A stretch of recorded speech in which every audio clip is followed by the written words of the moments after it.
I honestly was not going to do a review tonight, and mostly because my allergies are ridiculous, but I'm feeling a little bit better. But other than that, I will say this.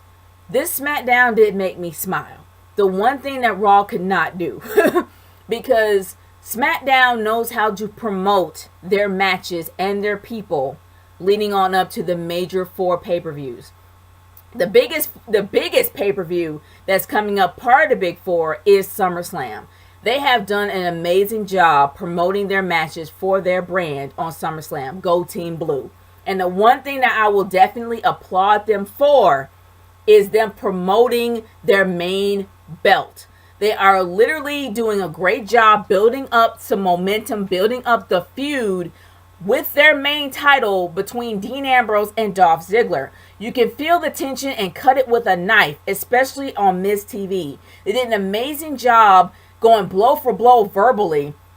And sure, we heard that random guy in the background screaming, "You shall retire!"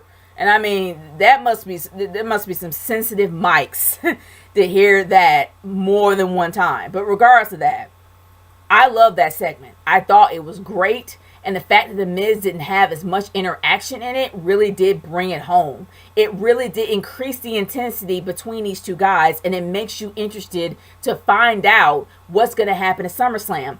They didn't reveal too much. Unlike one brand that I will not talk about, because I've already done a video on that, and you guys will be, and I'm actually going to do it. I'm actually going to post it up a little bit later. It's a just saying video about how I felt about Raw. But I'm not going to get too much into Raw. But I will say this. You can cut the tension with a knife. Even though I didn't know exactly who was the heel and the babyface in this, it doesn't matter. The one thing that does matter is the fact that you felt that these guys were really wanting that belt. And you really wanted, like Dean Ambrose really wanted to stay champion, while Dolph Ziggler wanted to be champion.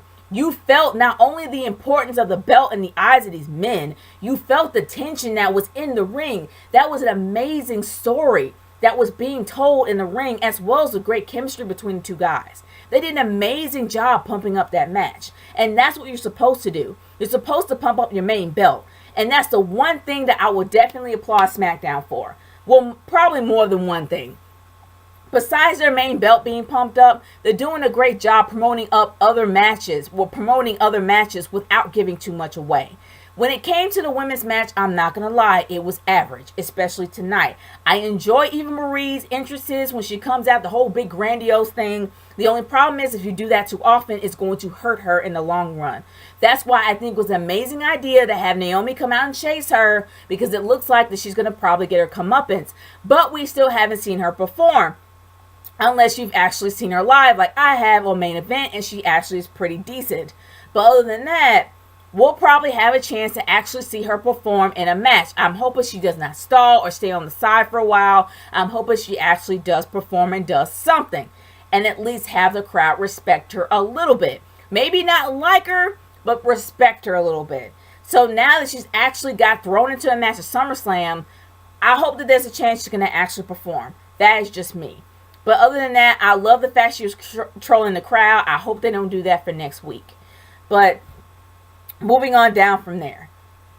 The one, and I guess I'm going to, and the whole tag team turmoil-ish kind of match was a big, huge train wreck. That's one thing that I did not like about that match itself. It was just chaotic. It was all over the place.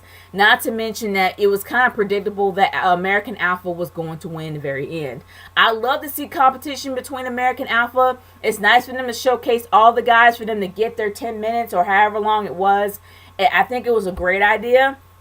But when it comes to American Alpha and you want to build up your tag team division, you got to have American Alpha go up against the best.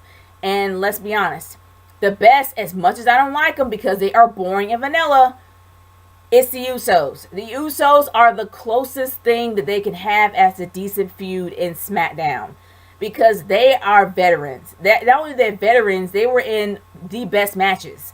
So it would be great just for the Usos to have a feud with American Alpha, since American Alpha are pretty much up in the running to get a tag team belt. They get the tag team belts. It would be great for the Usos to actually take the belts, or at least be number one contenders and going up against them. I'm hoping that they actually do start a feud with the Usos, because the Usos are not only well over, the Usos are veterans. And they have a lot more credentials, and their credentials are a lot higher than the other guys. As much as I love the Vaudevillains have been literally stomped into the ground, into a vanilla mud puddle. Seriously. There's nothing left of the Vaudevillains. They have literally took every ounce of dignity those guys have had and destroyed it. So I'm hoping that somehow the Vaudevillains will be built up to be villains again. But at this point, no, it should be the Usos going up against American Alpha, and I'm hoping that they actually do that one day. But I don't know what they're going to do. It's going to be one big chaotic match for the tag team. But the one thing there's one belt that I don't like what they're doing with it, and that is the IC championship. That's the only belt that they actually have on their roster. The Miz has done nothing with that belt but carry it around like a glorified belt buckle. That is what it's becoming. Apollo Crews is probably one of the worst guys in the number one contender, because you don't care much about the guy. You don't. I don't agree in how this feud is going on, because Apollo Crews is just boring. There is nothing interesting about this guy. He is boring. He has zero personality. He's just huge.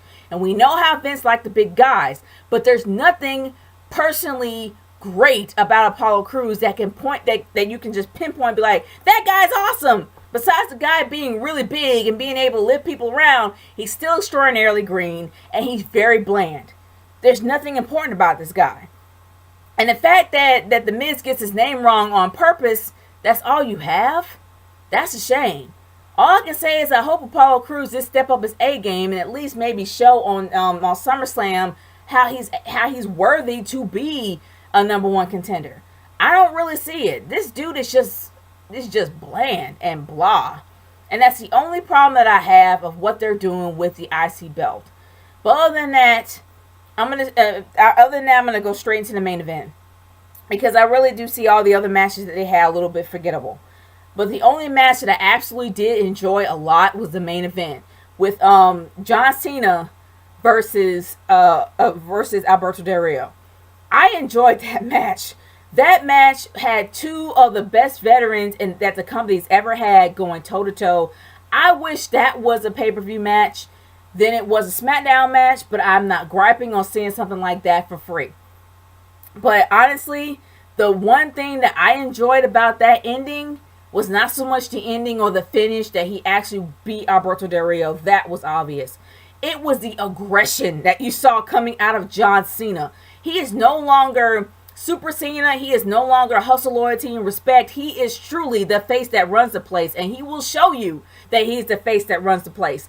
Which means that he is no longer a baby face. He's an aggressive one. He's an extraordinarily aggressive face that if you get in his way, he will take you down. I like this version of Cena. I like the aggressive version of Cena, and I hope they keep him that way, especially going up against AJ Styles. The one thing that was great about those two, especially when it came to the feuds, is that they were able to have back and forth banter that not only matched, it just kept rising. Like one kept outdoing the other, one kept outdoing the other, one kept outdoing the other, and it just made it interesting as it went along. But now the match just seemed like it's more personal and very aggressive, and they're telling a great story in the ring as while as having great wrestling, which is what makes a great wrestling match great, in my opinion. Even if there is great wrestling in the match, there's always a story behind it. Even in New Japan, even in NXT, even in TNA or ROH, there's always a little bit of a story behind every match. And physically, they play it out in the ring, which makes it more down to earth. They're doing a great job with that. And I look forward to seeing AJ Styles versus Cena. I'm actually looking more forward to see SmackDown matches than I do with Raw matches. And that's bad. So I have to literally tip my imaginary hat off to SmackDown, because SmackDown has done an amazing job in promoting SummerSlam, as well as telling amazing stories in the ring and putting on great wrestling matches at the same time. Despite the fact that the women's matches were bland and boring at best, maybe they're going to pick it up. I don't know. We'll see. But guys, I want to hear your thoughts about SummerSlam, as well as your thoughts about this tonight's SmackDown. Leave your comments in the comment section below. I am curious to hear what you guys think about SmackDown Live, as well as what you would change in SmackDown Live for tonight's show. This is the go-home show. I think it felt like a go-home show. They did a really great job. What are your thoughts? Leave it in the comments. It's your girl 30 signing off. Peace out. Later.